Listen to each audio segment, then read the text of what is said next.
साल 2022 का पहला दिन, क्योंकि 2021 बड़ा संघर्ष का रहा किसानों के लिए, मजदूरों के लिए, देश के आदिवासियों के लिए। कोरोना बीमारी बहुत से 2021 में बहुत से चीजें झेल ली। बड़ा लंबा आंदोलन 1 साल का, कुछ चीजें हुई क्योंकि देश ने बहुत सी घटनाएं देखी,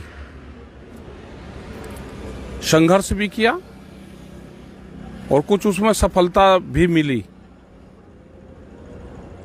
आज 2022 का पहला दिन, तो सबके लिए पहले धन्यवाद। सबके लिए नया वर्ष मंगलमय हो, उनको उनके कारोबार में तरक्की हो, उनके जो भी वो बिजनेस कर रहे हैं, खेती किसानी वाले को अच्छी फसल हो, उसके अच्छी पैदावार उसको मिले, उसके दाम मिले,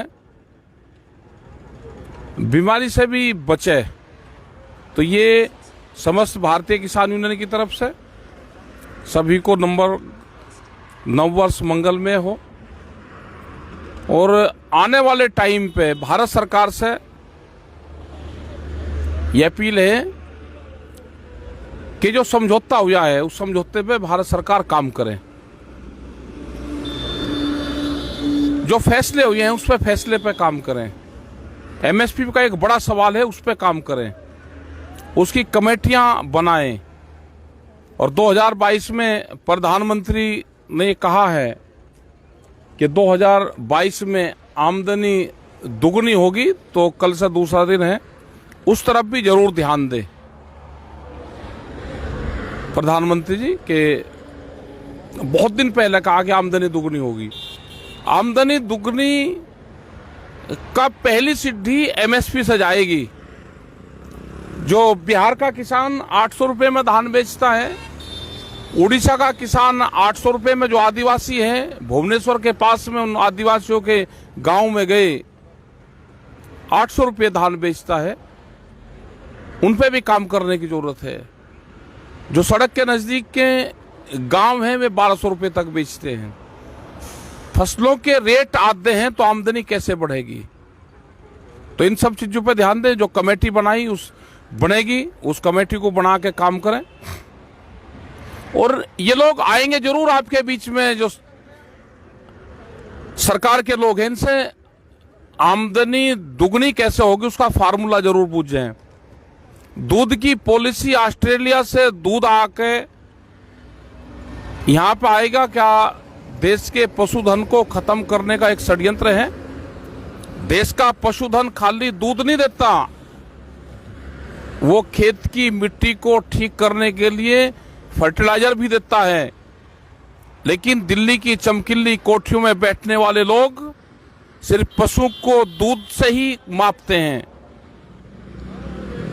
वे जो कई कई मंजिल चिकनी कोठरियों में बैठने वाले लोग, उनको ये नहीं पता कि पशु फर्टिलाइजर का भी काम करता है। क्या बाहर की कंपनी से दूध आएगा, देश का पशु बच जाएगा? ये बहुत से सवाल है। नए साल पे इन सवालों पे भी हमारे क्वेश्चन रहेंगे सरकारों से। हमने बार बार कहा कि किसान अपने खेत में बेईमानी नहीं करता, वो देश को अन्न देता है। कोरोना काल में भी उसने अन्न दिया, लेकिन दिल्ली की कलम बेईमानी करती है जब उसको भाव देना होता है। ये सब पता है। आज देश का जो नौजवान है, यूथ है, बेरोजगार होता जा रहा है। उनकी कोई नौकरी कर रहा था तो नौकरी छूट रही है, उसको रोजगार चाहिए।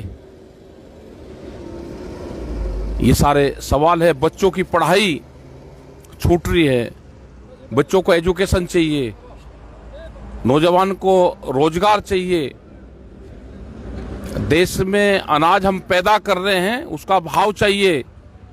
ये जिम्मेदारी भारत सरकार की है, स्टेट गवर्नमेंट की है।